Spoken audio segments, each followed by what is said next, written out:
Lihatlah di dalam sejarah dunia, lihatlah kepada perjalanan dunia ini.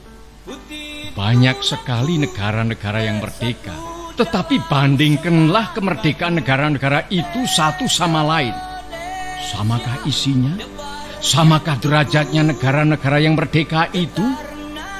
Jermania merdeka, Saudi Arabia merdeka, Iran merdeka, Tiongkok merdeka, Nippon merdeka, Amerika merdeka, Inggris merdeka, Rusia merdeka, Mesir merdeka.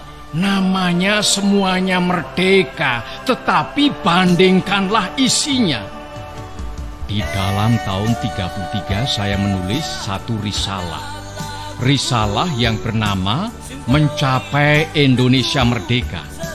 Maka di dalam risalah tahun 33 itu telah saya katakan bahwa kemerdekaan, politik onafhankelijkheid, political independence tak lain dan tak bukan ialah satu jembatan emas. Saya katakan di dalam kitab itu bahwa di seberangnya jembatan itulah kita sempurnakan kita punya masyarakat. 2 miliun pemuda ini menyampaikan seruan pada saya.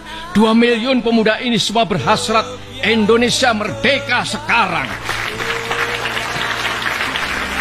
Saudara-saudara, tadi saya berkata ada perbedaan antara Soviet, Rusia, Saudi Arabia, Inggris, Amerika, dan lain-lain tentang isinya.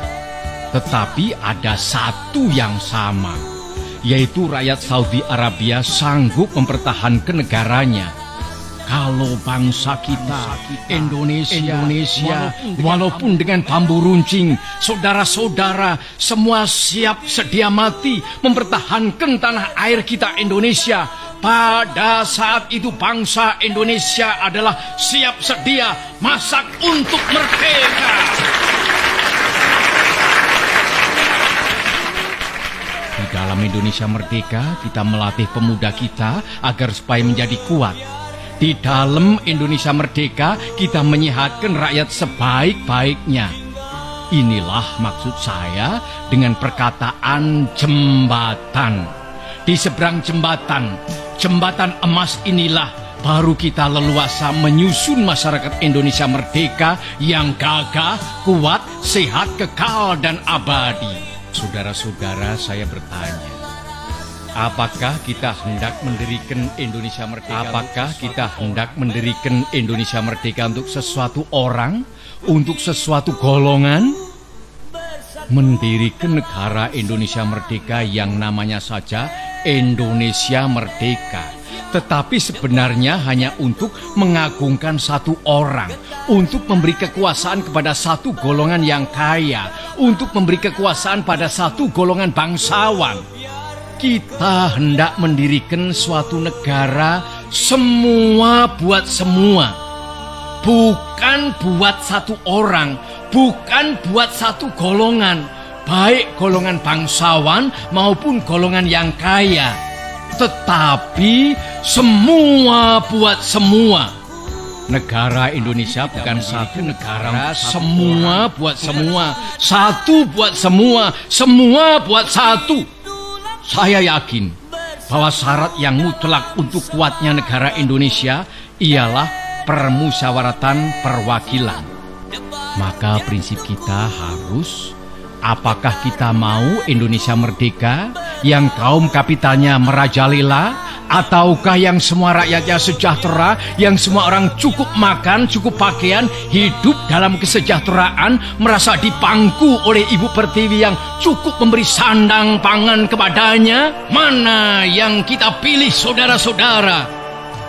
Kalau kita mencari demokrasi, hendaknya bukan demokrasi barat, tetapi permusyawaratan yang memberi hidup, yakni politik ekonomi demokrasi yang mampu mendatangkan kesejahteraan sosial.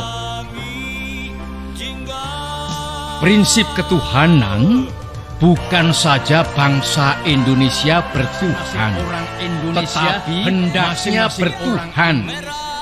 Tuhannya sendiri Yang Kristen menyembah Tuhan menurut petunjuk Isa Al-Masih, yang Islam menurut petunjuk Nabi Muhammad Sallallahu Alaihi Wasallam. Orang Buddha menjalankan ibadatnya menurut kitab-kitab yang ada padanya. Tetapi marilah kita semuanya bertuhan. Hendaknya negara Indonesia ialah negara yang tiap-tiap orangnya dapat menyembah Tuhannya dengan cara yang leluasa. Segenap rakyat hendaknya bertuhan secara kebudayaan, yakni dengan tiada egoisme agama. Dan hendaknya negara Indonesia satu negara yang bertuhan. Marilah kita amalkan, jalankan agama baik Islam maupun Kristen dengan cara yang berkeadaban. Apakah cara yang berkeadaban itu? Ialah hormat menghormati satu sama lain, menghormati satu sama lain. Saya senang kepada simbolik angka bulan. Sekarang banyaknya prinsip kebangsaan, internasionalisme, mufakat, kesejahteraan, dan ketuhanan. 5 pula bilangannya. Namanya bukan Pancadharma, tetapi Pancasila. Sila artinya azas atau dasar, dan di atas kelima dasar itulah kita mendirikan negara Indonesia kekal dan abadi.